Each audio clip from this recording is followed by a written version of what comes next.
Greetings, scale modelers, and welcome to another quick and dirty build and review. This episode is going to focus on the Revell, available at Hobby Lobby, Peterbilt conventional semi. And building a semi-tractor trailer was probably, other than rocketry, like the Space Shuttle Estes, other than that damn thing, building a tractor trailer, my kit was an AMT for the TV show Moving On.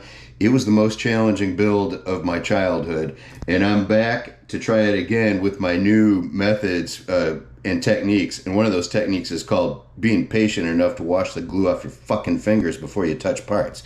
Anyway, so let's get into this 125 scale beast of a dominant road creature, and let's start having some scale model trucking fun. Now, I'm not saying that building a tractor trailer kit is so difficult that you shouldn't take it on.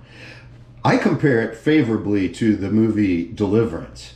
For example, look at who the characters in Deliverance are at the start of the canoe trip. That's the part that people overlook.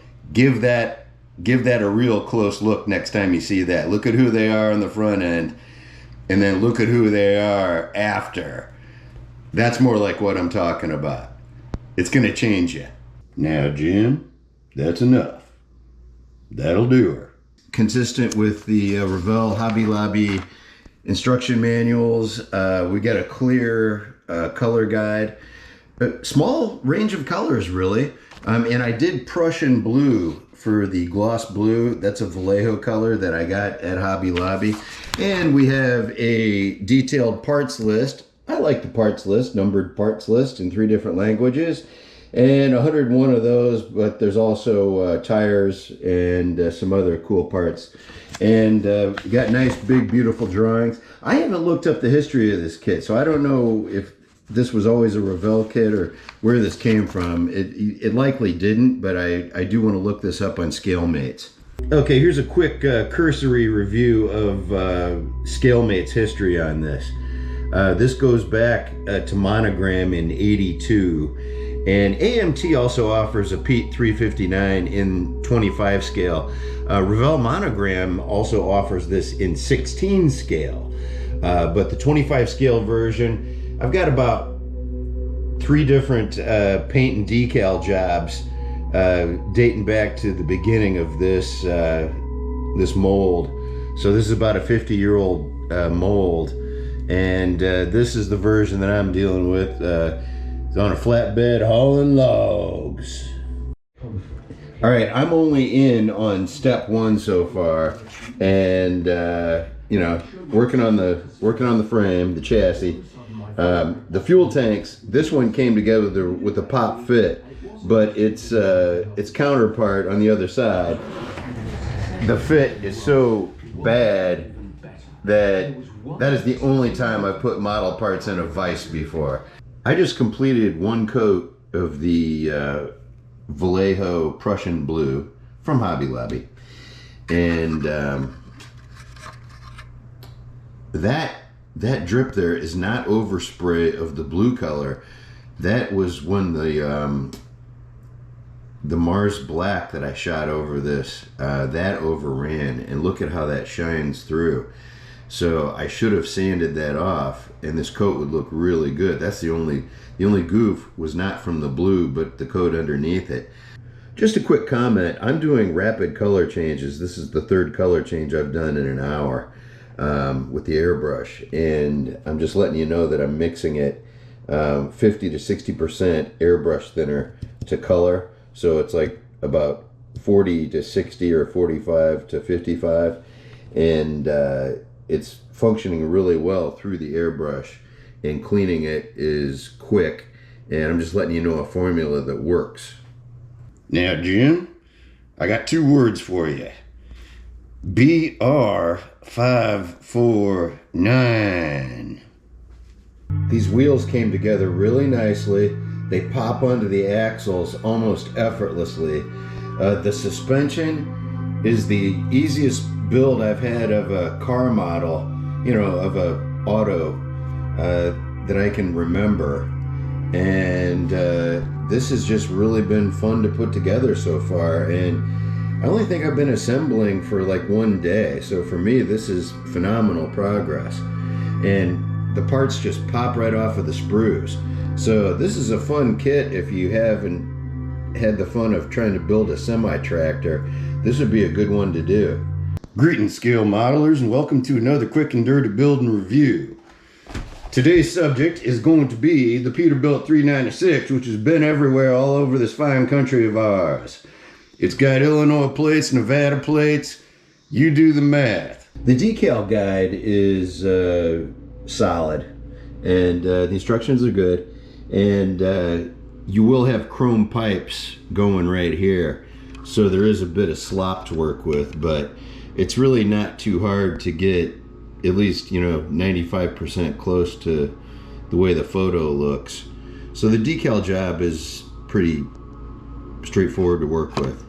It up the bottom, and there's two tabs that pop in when the floor of the sleeper cab slides up the sleeper chamber, and it just pops in, and that way it indexes so that you know that you got it there right.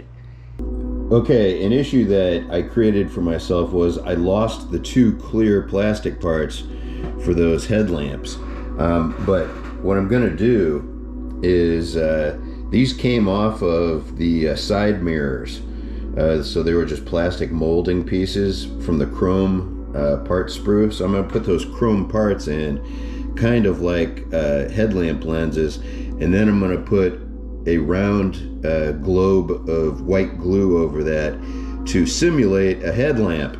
And hopefully that'll get me there, because I didn't just lose one. I lost one on one occasion, and then I found another way to lose the second one. Now, Jim, that's enough.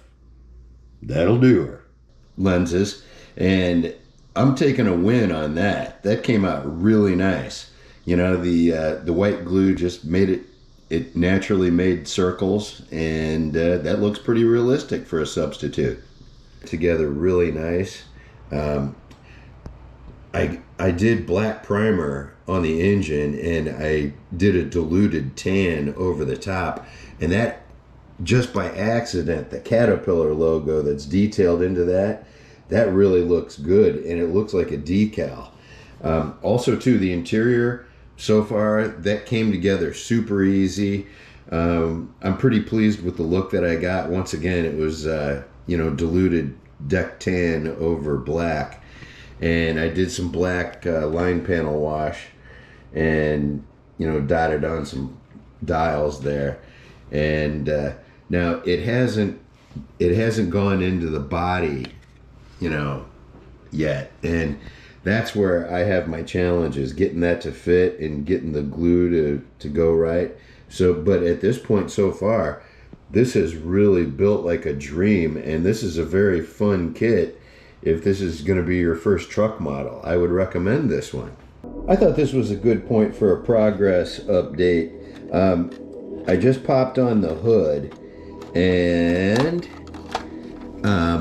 look at how nice everything is fitting together. I just glued on the radiator, and the radiator hose was ready for it like it ought to be. So everything is fitting together the way you want it to, and I'm having better luck with this kit than I do with a lot of automotive kits. And now the hood's gonna close down, and that's probably the last I'm ever gonna see of that engine. But something else notable about this is most of the parts snap on. I would say this is about 30% to 40% snap kit, and a quality one at that, because the parts haven't popped off. And most of the cement that I've done, I used super glue on one thing, one of the fuel tanks, but the rest of it I have used Tamiya extra thin, and it's doing the job. And most kits, it does not do the job, but this kit is really coming together sweet. And for most people, this is a weekend build. I work a little slower. I had to work all weekend, but mine's coming together in about 3 to 4 days. But somebody could easily knock this out in a weekend. Now, Jim, I got 2 words for you. BR549.